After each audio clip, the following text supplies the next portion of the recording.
Hey friends, if you encounter Makecab.exe running at startup and consuming high CPU, then please watch this video. I will guide you through the resolutions. The first solution is to delete the log files. So we have a command for it.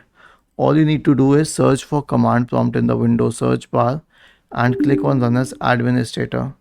Paste this command line here and hit enter. The log files will be deleted for makecab.exe. The next solution is an SFC scan. Search for command prompt in the Windows search bar and click on run as administrator. Type the command sfc /scan now and hit enter to invoke the SFC scan. The next solution is a disk cleanup. Search for disk cleanup in the Windows search bar and open disk cleanup.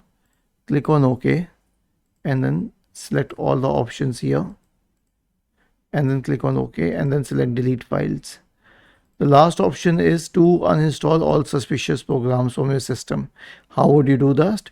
Right click on the start button, select settings from the menu, go to the apps tab on the list on the left hand side, select installed apps in the right pane, sort them by the date installed, check for any suspicious program that you recently installed, any program that is not required and one that was added but is not a Microsoft program.